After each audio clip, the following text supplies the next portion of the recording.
ごきげんよう、上川薫です。今回取り上げる話題は、ロシア軍が烏合の衆と化しているのではないか、そのような分析が出ているので、このことについて解説を行っていこうと思います。ロシア軍による本格的な侵攻が始まったその初日においては、ウクライナがこの後すぐにでも負けてしまうかもしれないということは様々な方面から話が出ていました。例えば、ウクライナの外相がある影響力の高い海外の政治家に援助を申し込んだ時に、あなたたちの国はもう48時間後にはなくなっているかもしれない。援助のことについて具体的な話は今の段階ではできないというふうな返答をもらった、そのような話が出ています。本格侵攻初日においてはそのような具体的な話がされていたわけですが、今は本格侵攻から1ヶ月が経とうとしていますが、ロシア軍はウクライナ領内で占領地を広げてはいますが、決してその戦いの勝敗が決したわけではありません。むしろ戦線は膠着し、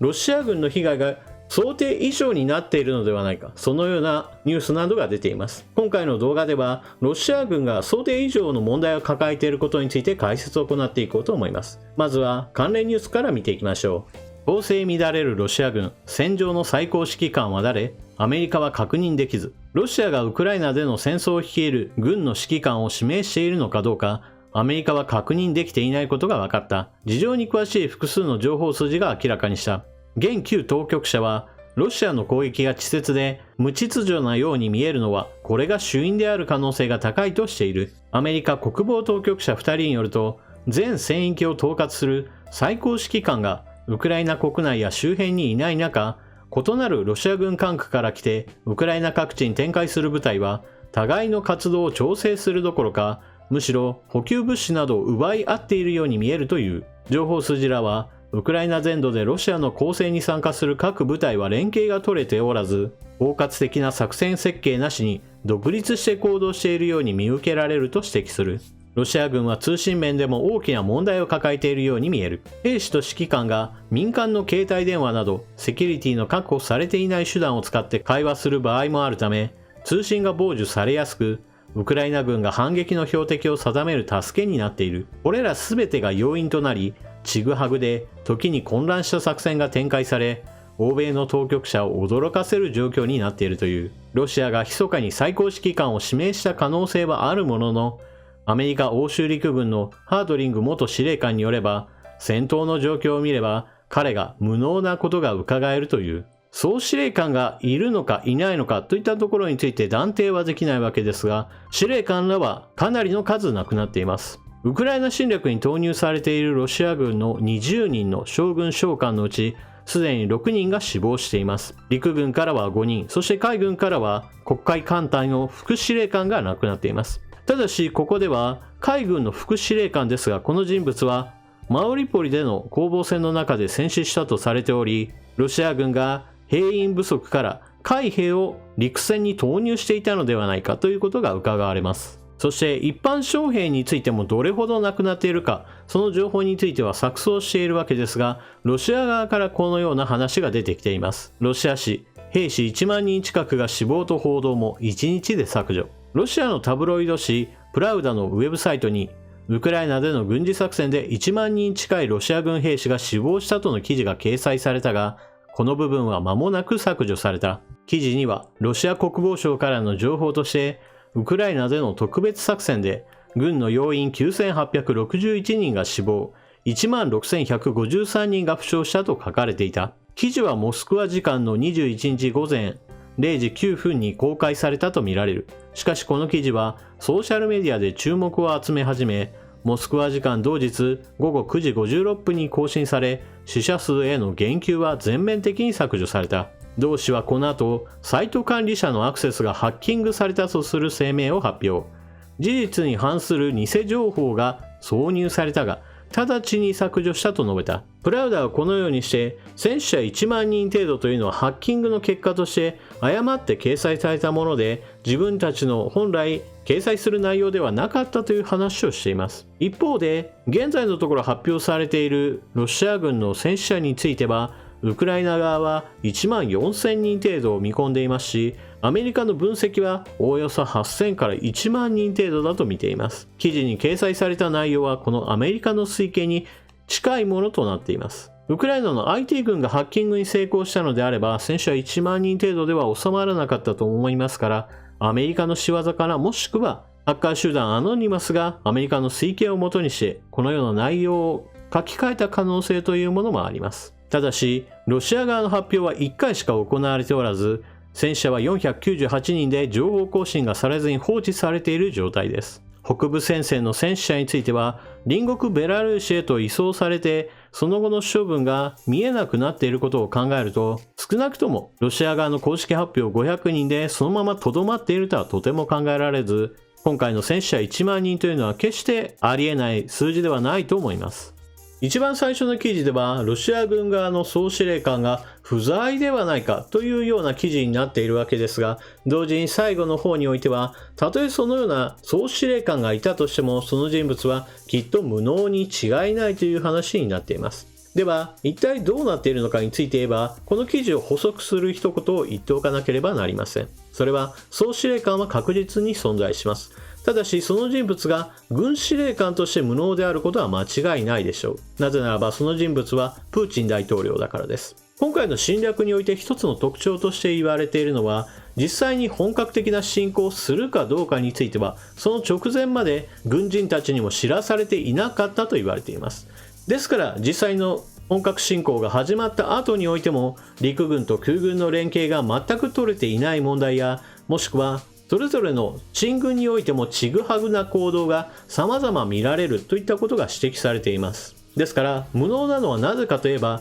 プーチン大統領は基本的には KGB の職員出身ですから、彼自身は軍人ではなく諜報員です。決して軍司令官として実務に当たっているわけではありませんから、政治家として政治侵攻を決定したとしても、実際の作戦計画の詳細を詰めていくには全くふさわしくない人物です。だからこそ、どこにどのような部隊を配置するかについては、それぞれに命令をすることはできても、それ以降の具体的な計画とその計画を実現するための部隊の運用などについては現場に投げっぱなしになってしまい、そしてそのような状態で本番が始まってしまったために、その後無茶苦茶になってしまったというのが十分考えられるシナリオです。そのような無茶苦茶になってしまった一つの結果として出ているのが、現場指揮官らの次々の死亡です。いわゆる将軍と呼ばれるようなレベルの人が次々と前線で亡くなっていますよというのは、この記事でも出てきたように、前線と司令部との間の連絡がうまくいかず、司令官らが結局のところ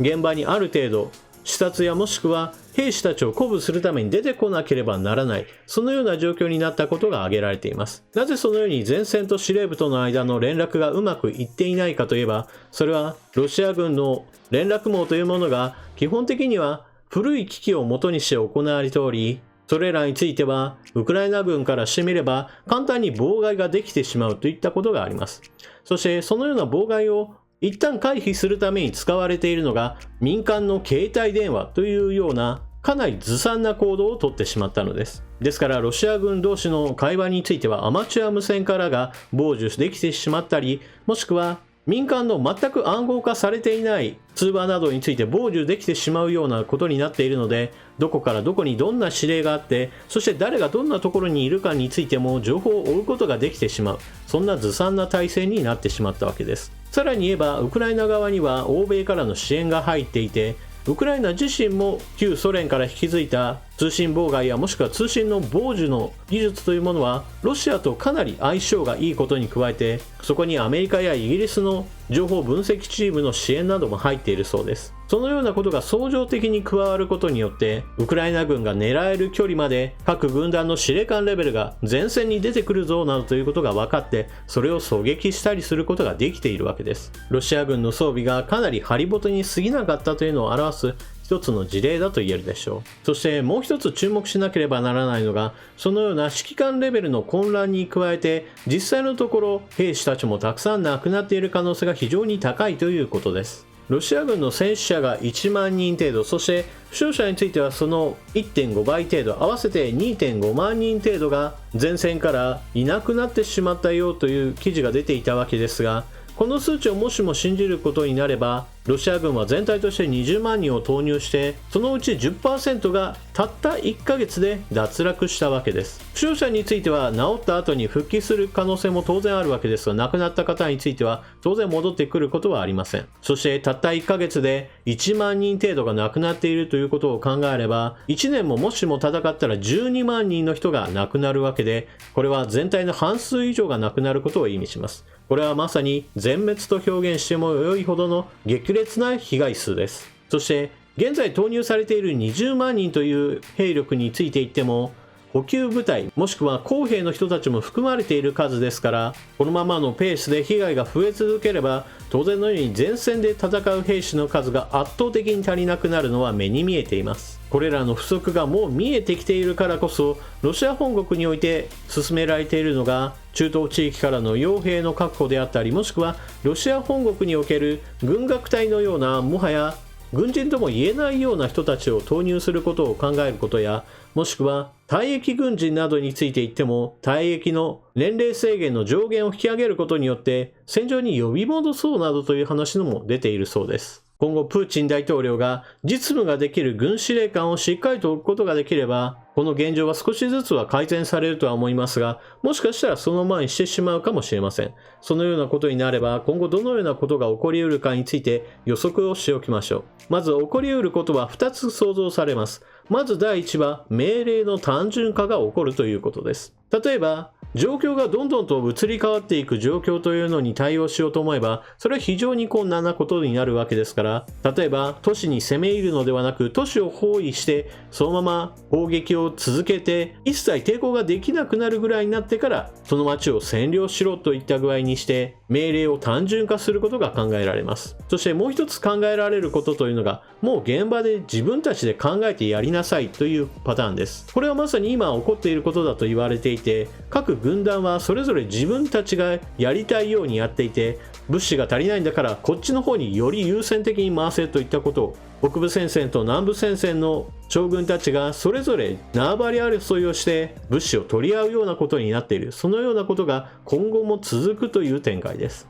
司令官レベルでそのような争いが起こるぐらいですが、当然のようにずさんな作戦行動といったものも当然たくさん出てくるでしょうから、ロシア軍の戦死者は今後も増え続けることでしょう。一方において指揮官がそのような低座落ですから、現場の指揮官はもっとモラルが低下し、ロシア軍による略奪など残虐な行為がより一層目立つようなことになるかもしれません。というわけで今回の動画は、ロシア軍は総司令官が無能な人物で、そのために烏合の衆と化しているかもしれない。それによって戦死者はこれからも増え続けるだろうという話をしました。私の話を聞いて皆さんはどのようなことを考えたでしょうか。ぜひともコメントしていってください。それでは動画を最後までご視聴いただきありがとうございました。チャンネル登録していない方はぜひともチャンネル登録を。そして動画を見終わった後は評価ボタンのクリックなどよろしくお願いします。それでは次の動画でまたお目にかかりましょう。またね。